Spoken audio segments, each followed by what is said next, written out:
or any one of another billion options, right? Where do we go? Now, when we say watch the thoughts, what it means is I'm meditating, car horn is there. The first thought is simply car horn. Before I go anywhere, before there's the thought of I hate this neighborhood, or that reminds me of a boyfriend, or I hope I'm not late for my ride, before that, the very first thought is car horn. I've acknowledged it. I've watched that I had a thought. And I then bring the awareness back to the breath. Thinking is you jump into the thought and you follow it.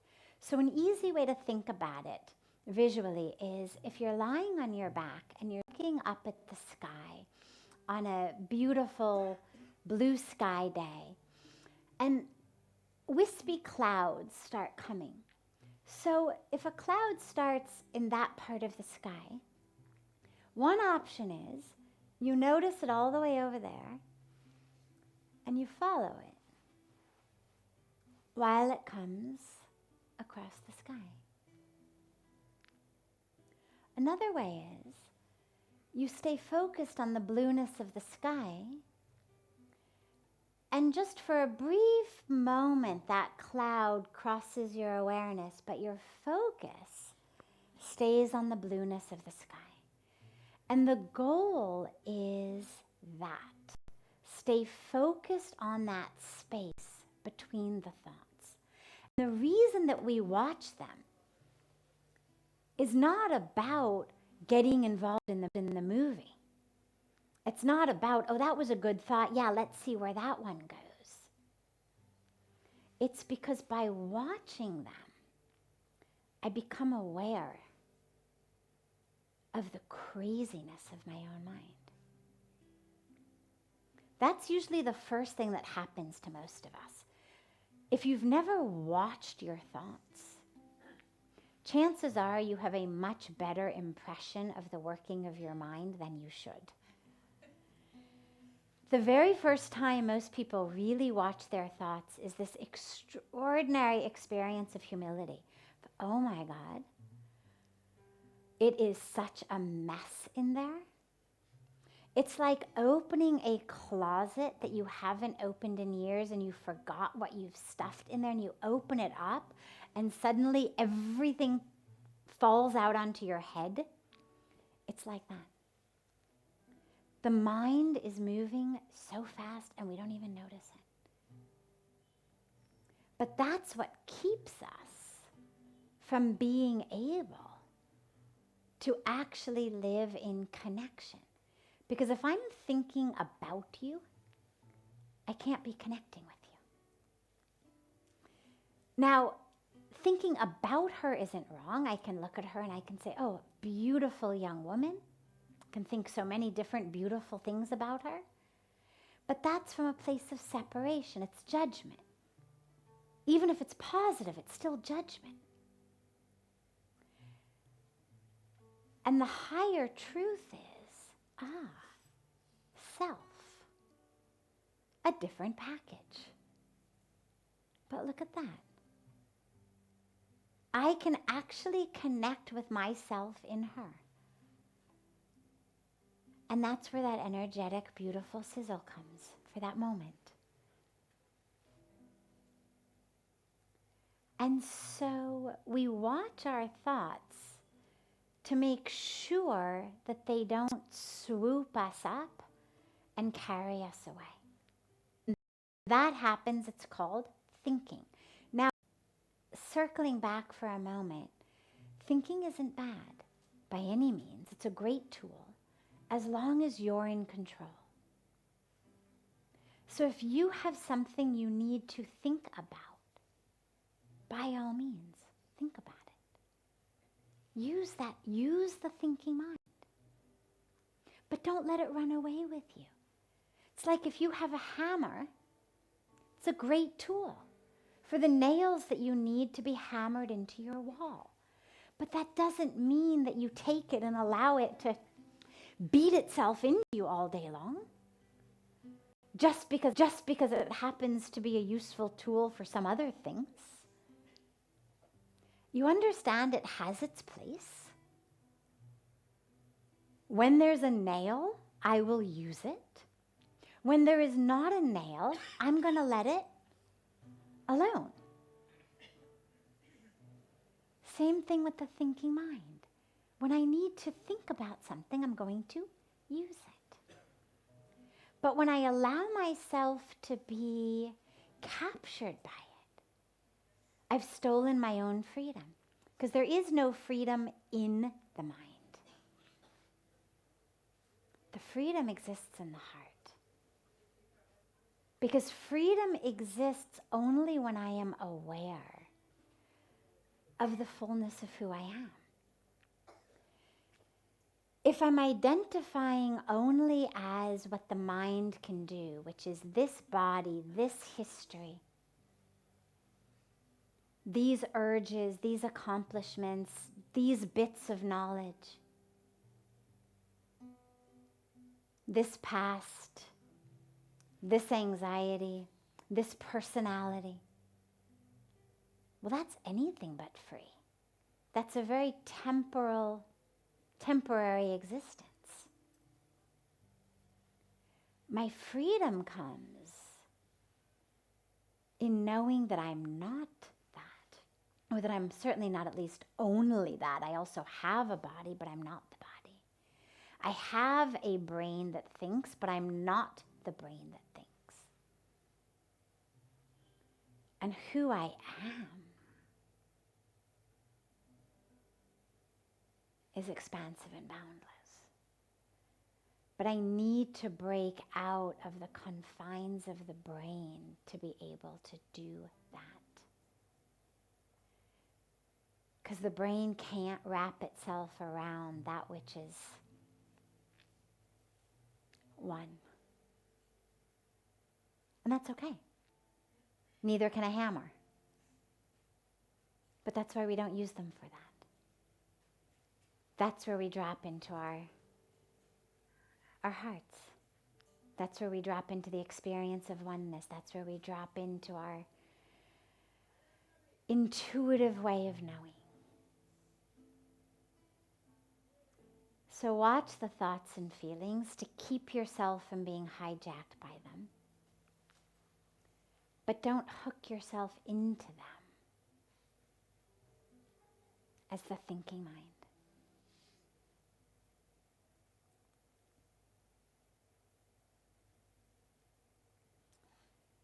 So before I take another in our list of questions that have come in advance, I'm happy to open it up if there's any questions that anyone here has. Yes.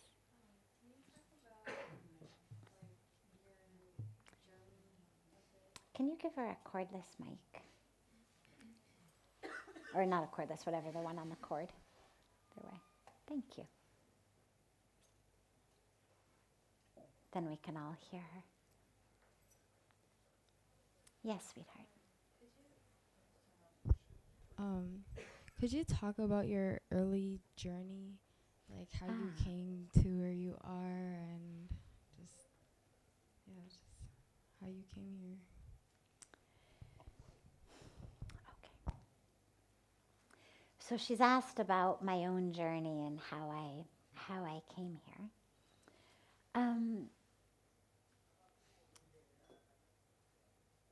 It's a beautiful story, of course.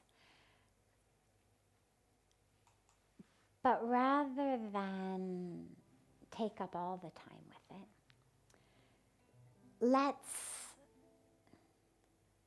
let's drop into it in the way of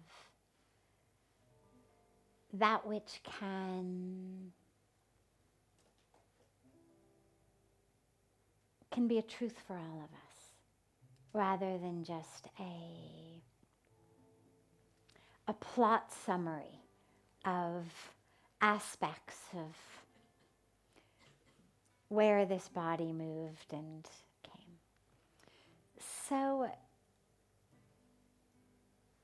the important part to me is that it actually was an experience of grace. A journey is something that our physical bodies take. So we are on a journey of life. Body keeps changing, we physically are moving. Internally, what happens is an opening and an expanding and an awakening. Because a journey implies you're going somewhere other than where you are. And yes, I did physically. I mean, I came from California to India. So there was a journey that through Singapore Airlines I was able to take. So Singapore Airlines gets the credit for the physical aspect of the journey from California to India. But the actual opening, the actual experience, that only grace gets credit for. It's a story of grace. And the reason that I say that is, and this is very important to me, and it's one of the only reasons that I actually share my story, aside from just the beauty of the journey, is that most of us think that there's some prerequisite that we have to have in order to be good enough for grace to shine in our lives. That somehow we have to be pure or better beings, worthier beings for grace.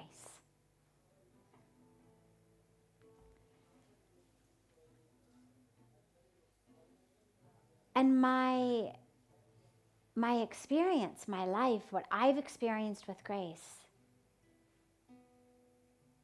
makes me know that grace absolutely does not discriminate.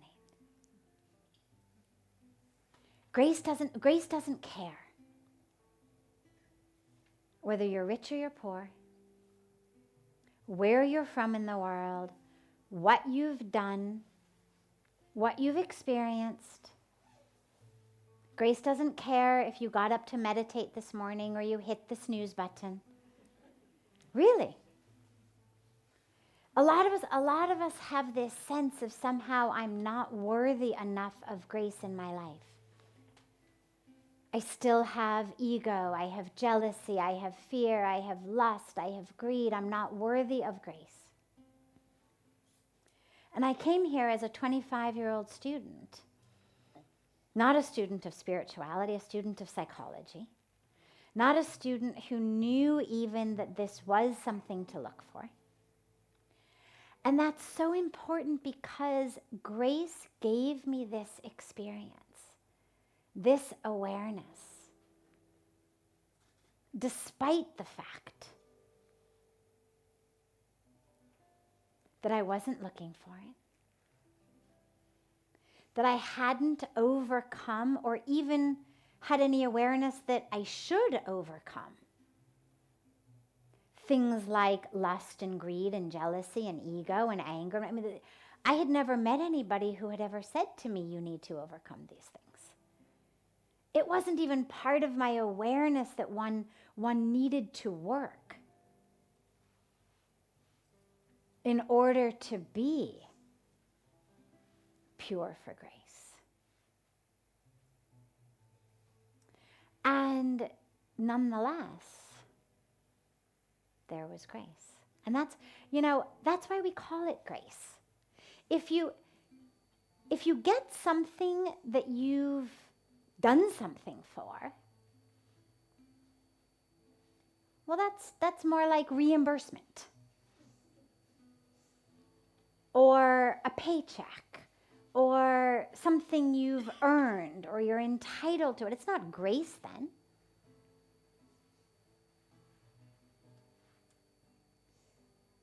when you get that which in your mind you don't deserve, that's grace. So there's no question about being worthy of grace, being good enough of grace. Grace is there for all of us. And for me, it was an experience of standing on the banks of Ganga. At 25, knowing nothing about Ganga as the divine, knowing nothing. And being handed an experience of grace, of truth, that transformed me, that just blew me open, that pulled back all of the layers at once.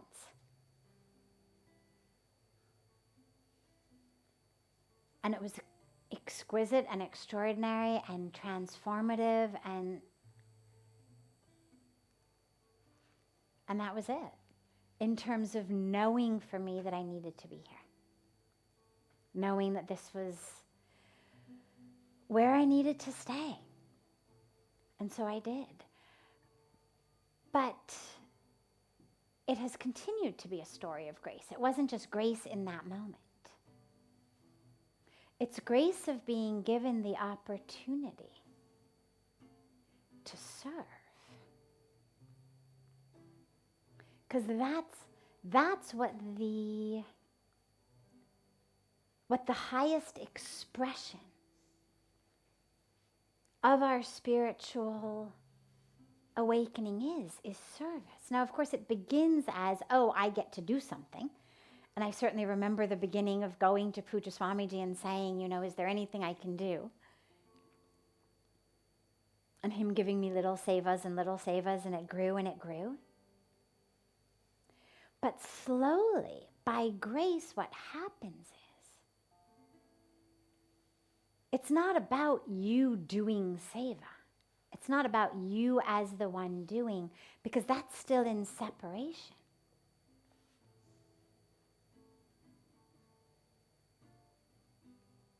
It's just about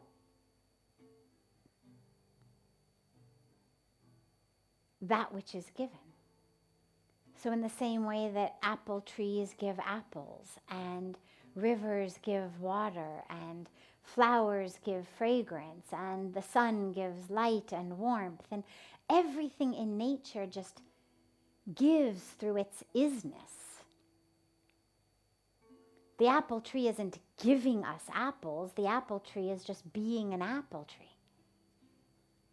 The river isn't giving us water. It's just being a river. And that grace of the opportunity to be of service, it's not, oh, you are the chosen one who gets to serve the others. It's, here are ways through which, if you do them with a pure heart and a pure mind that you keep working with, to remove the doership, that it's not me who's doing.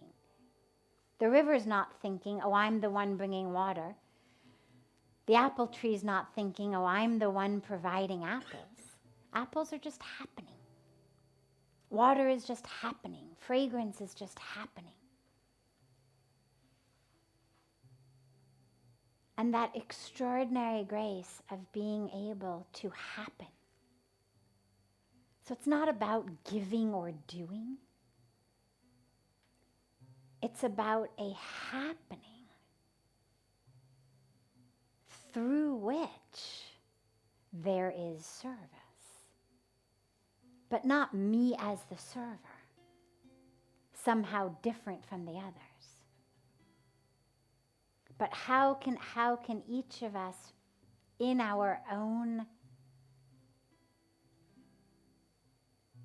true experience and expression of ourselves, of our isness, be those tools? And so it's been an incredible experience of grace. And yeah, I feel I feel very, very blessed. And if my story teaches anything, it teaches that it can happen to anyone. That it's not about all the prerequisites that you need for grace or for awakening or for any of that. Just an openness to grace. And a willingness to get out of the way all of that which is occupying space that you'd rather be filled with grace. Getting that thinking mind, as we were talking about in the beginning, out. And that for me happened also by grace very, very easily and very, very soon. I realized very early on, I don't know anything. Everything I've ever been taught is wrong. Not because people were purposely trying to lead me in the wrong direction. They really believed that it was true. But nonetheless, my experience in this moment is belying everything I was previously taught. And so it became very quickly this blank slate of, I don't know anything. Fill me. And the more space there is, you know, physics tells us the universe hates a vacuum, right? Same thing spiritually. Create enough space in you. From the story, from the drama, from the identity, from the attachments, from the aversions, from the preferences, from the judgments, from all of that. And into that space, grace flows.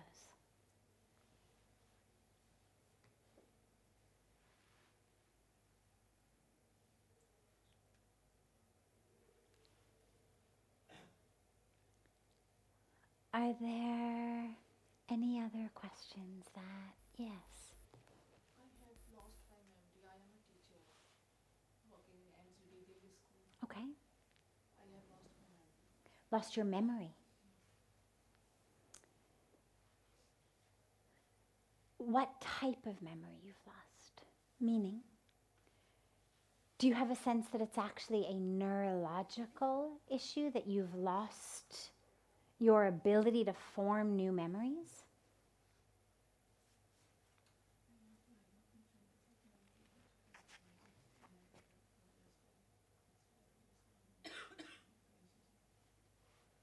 आप हिंदी में पूछिएगा, कोई बात नहीं. हिंदी में before 4 years, 4 साल पहले मेरा brother जो है expire हो गया था. Okay. और मैं A second. I'm going to, as she gives me in Hindi, I'm just going to translate into English. She says, 4 years ago, her brother died. उसके बाद मैं रोई नहीं थी. मुझे पता ही नहीं चला कब मेरी memory loss हो गई. मैं यहाँ पे आ चुकी अपनी friend के साथ, रजनी त्यागी, लेकिन मुझे ये भी याद नहीं है मैं कब आई थी. हमारे एक टीचर है मिस्टर रामचंद्र डबास, यहाँ पे रिवर के पास ही रहते हैं. उन्होंने अपना एक वो लिया हुआ है टी स्टॉल, वर्ल्ड लेवल की यूनियन के हेड है वो, Okay. रामचंद्र डबास. वहीं आसपास हैं, लेकिन यहाँ पे दिल्ली से एक हैं ट्रांसपोर्टर मिस्टर मेहता. Okay. उनकी वाइफ ने मुझे यहाँ भेजा, तो मैं आपके पास पहुँची हूँ. Okay. कुछ चीज़ें जैसे गुरु शिवानंद जी टीवी पे आते हैं, मेरी सिस्टर उनको मानती हैं, और उसके उनको भी मैंने नहीं माना क्योंकि मेरे हस्बैंड कुछ कुछ बोलते थे. इंजीनियर है, वो बिलीव नहीं करते गॉड में और इसमें, अपने कर्म में, काम में विश्वास करते हैं. लेकिन आज वो भी जीरो है, क्योंकि कुछ जब उन्होंने मेरे को ऐसा किया कि ये ऐसा नहीं करो वैसा नहीं करो, ज़्यादा मेरे पर बाउंडेशंस लगाई, तो फिर मैंने गॉड से प्रेयर किया कि भाई मैं कुछ नहीं, 4 साल से मैं पूजा पाठ कुछ नहीं कर रही थी, लेकिन मुझे पता नहीं चला कि मेमोरी मेरे लॉस हो गई और मुझे अटैक्स पड़ने शुरू हो गए. Okay. So this is it's a complex question. She's given a history, all of the details of which are not not relevant to everyone, but basically 4 years ago her brother died. She didn't cry at all, she said. And she was brought here by a friend to Rishikesh, but she doesn't even have any memory of how she got here. And over the last 4 years, she hasn't done any puja, any prayers to God, any experience, any connection with God, any prayers, any mandir, anything like that. And her memory, she's lost it. So, हम इसके बाद भी बात करेंगे. I think there's some things to work out separately as well. But it is important for all is all of the different aspects of our mind, of our brain, they impact each other. Even things that you don't necessarily think are related. And one of the greatest impacts upon our brain/mind is trauma. And so when we lose a loved one, particularly if it's unexpected, she looks relatively young. I imagine her brother was also relatively young. So there will have been some sort of traumatic experience in that. Several things happen. When we don't actually acknowledge emotions that are there in that moment, when we push things away, they actually end up festering within us. Now, this is very different from the emotions of the past that end up just being sort of a rehearsed script.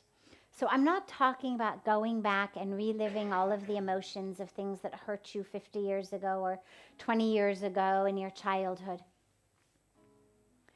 But as things happen in our lives and we don't address them, it causes an impact. And that's why, for example, when things happen in childhood that we don't address, we end up having to address them as adults, because at some point you have to address it. It's a festering wound inside. The dilemma with most of the Western models of psychology is they don't have us just address it once.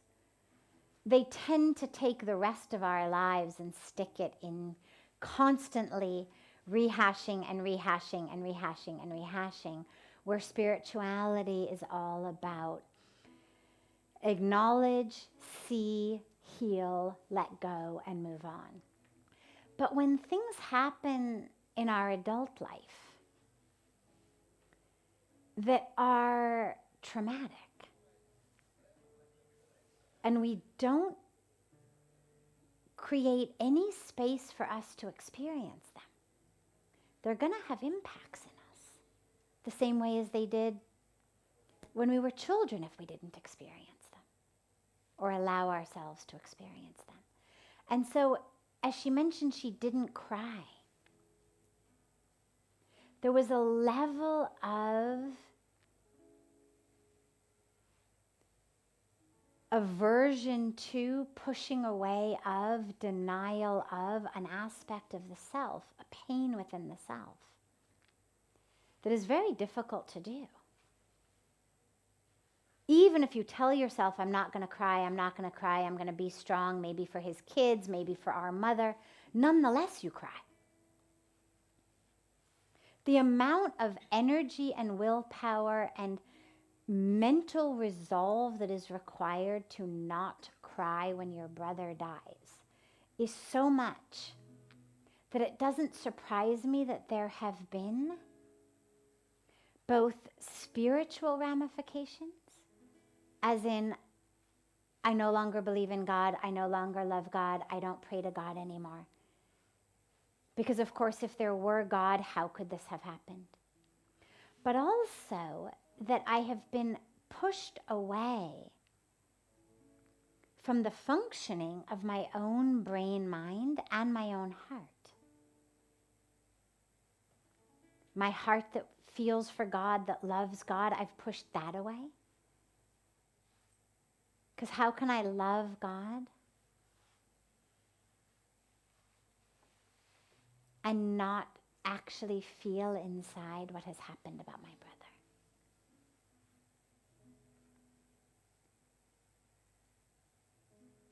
And so I think that on some very basic level, there's kind of a death grip over the mind that she has exerted to keep herself from feeling that pain,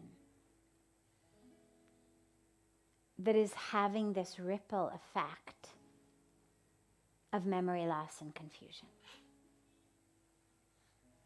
We do also, fortunately, have some beautiful doctors in the audience who afterwards we will have you meet just to make sure that there's not actually something in the brain. They'll be able to help talk to you about that. But my suggestion on a spiritual level would be, don't push things away.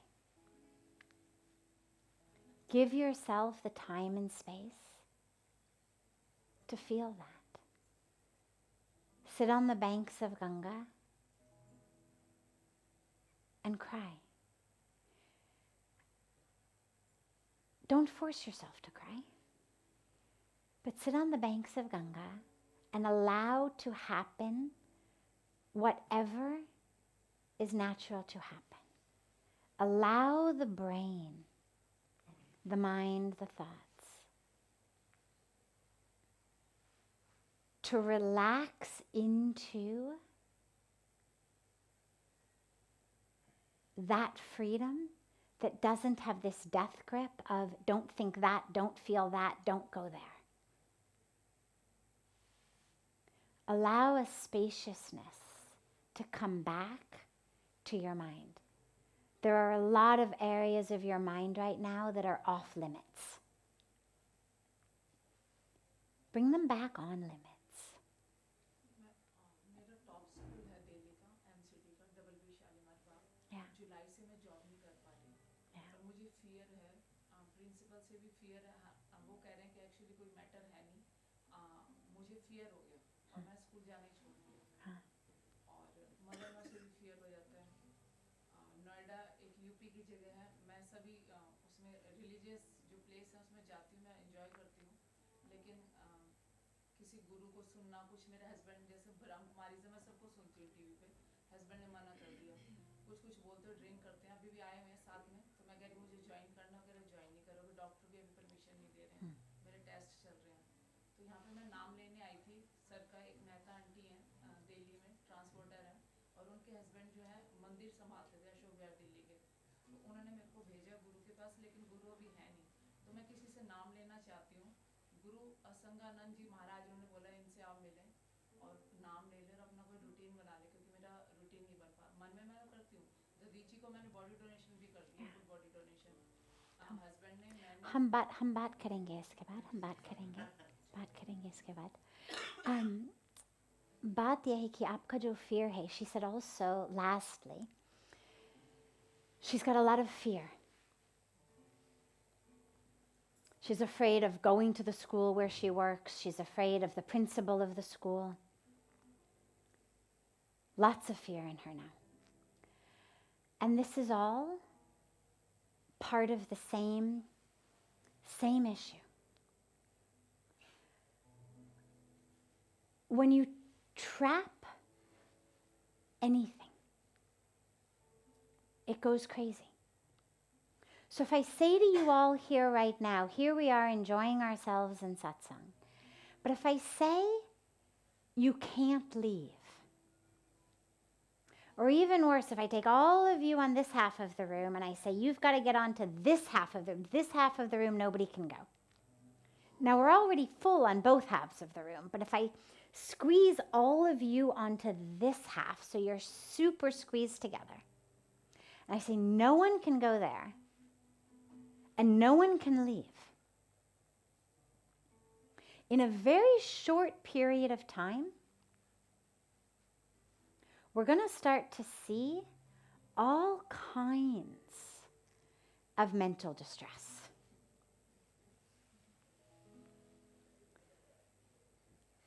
Beautiful, spiritual people, you've come together in satsang. Peaceful, loving people, but simply this aspect of being essentially jailed. What makes it jail? I've decided you're not free. This room is heaven as long as you're free. The minute I say you're no longer free, heaven becomes hell. And the same thing happens in our minds. It's not actually about the thought itself. It's about that control that I am trying to exert over it with keeping so much of it off limits. And this is why, by the way, on spiritual paths, when we talk about being free of things like lust and greed and anger and jealousy and whatnot, we're always really clear to emphasize it's not about repressing them. It's not about suppressing. It's not about denying.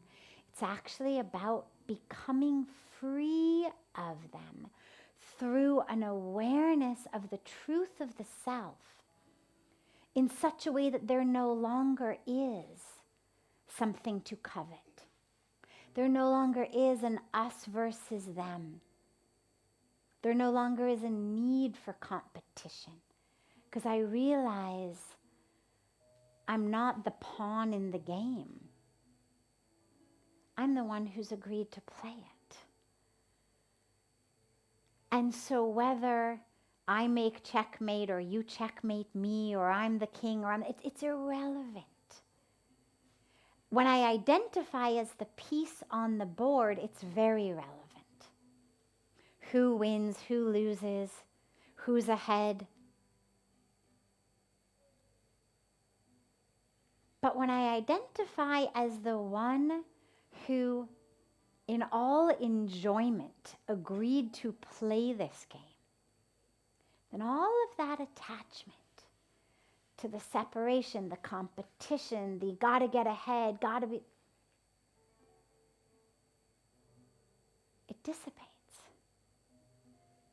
Right? I mean, raise your hand if you've ever played a game with a friend, a board game, a card game, and anything, right? Most people, I imagine. Now, even the most sincere players, you remember, you're not the piece. You know, I remember when we were young, we would play Monopoly, and there were all the different things that you got to be, right? There was a hat, and there was a thimble, and there were all sorts of different things that you got, and different properties you could buy, and places you could buy, and it was fun. But nobody actually lost themselves over it. You never actually screamed and yelled and had tantrums. You understood, I'm the player of this game. I'm not the actual piece that's going around the board. And so all of that, the anger, the ego, the attachment, the competition, the greed, all of that comes, the jealousy, because we identify as the pieces on the board rather than as the soul that consciously agreed to come here on earth in this form and to be part of this divine play, this divine Leela. And so being free of those emotions, experiences, vasanas, whatever we refer to them as, isn't about repression and suppression and denial. It's about opening to the truth of who you are, and those things automatically dissipate. Whether it's greed or it's lust or it's competition, it's all rooted in this sense of I'm an object, you're an object. And either you're going to be an object to give me something I want, some sensory pleasure or some property or some money or some prestige or some job, or you are an object I need to fight with. You're a hurdle, you're my competition. But it's all rooted in this ignorance of separation. And that's where the light, the truth of oneness comes and dispels that. But what you see is what happens in the mind, in the brain, when we literally try to squeeze it in a death grip of, you can't think about this, you can't feel that, you can't go there. It turns what could be heaven in our minds into hell in our minds. Like heaven in this room is we're free, into hell if suddenly you're all stuck over here and no one can go there, no one can go there, no one can go out. And this is where the ultimate goal is freedom.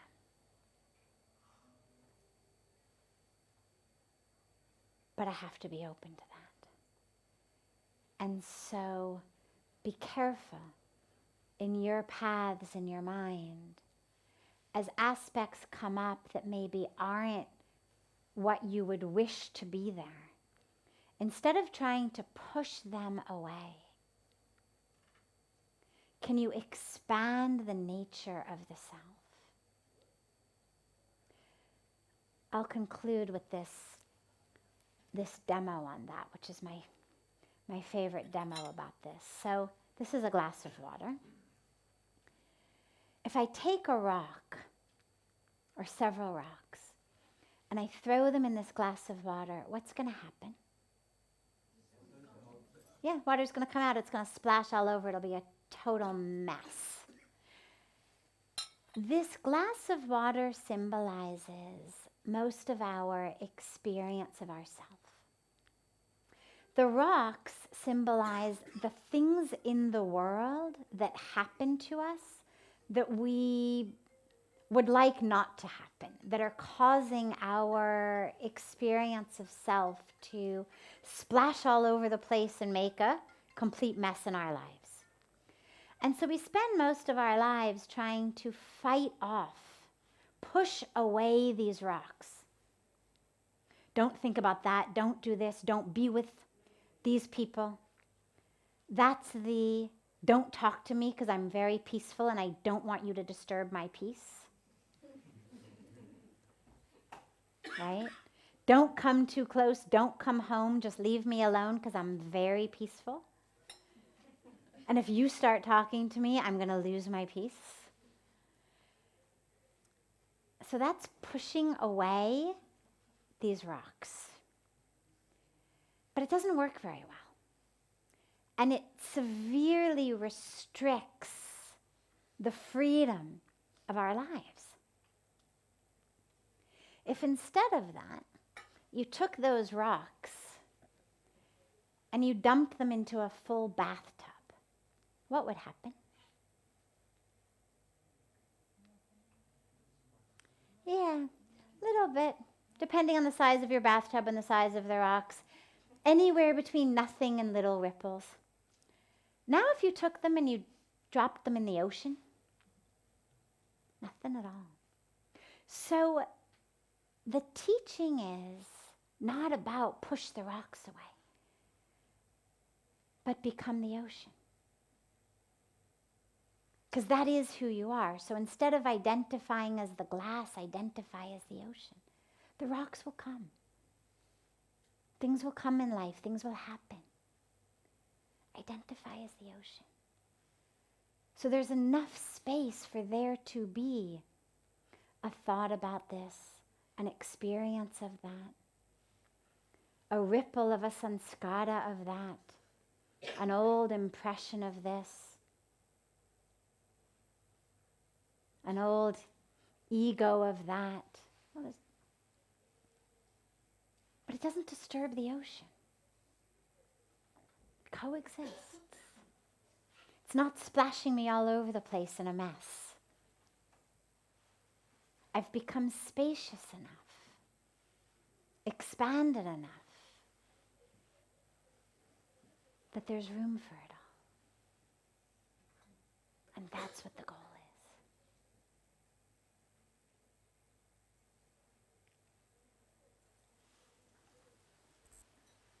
is. Fantastic.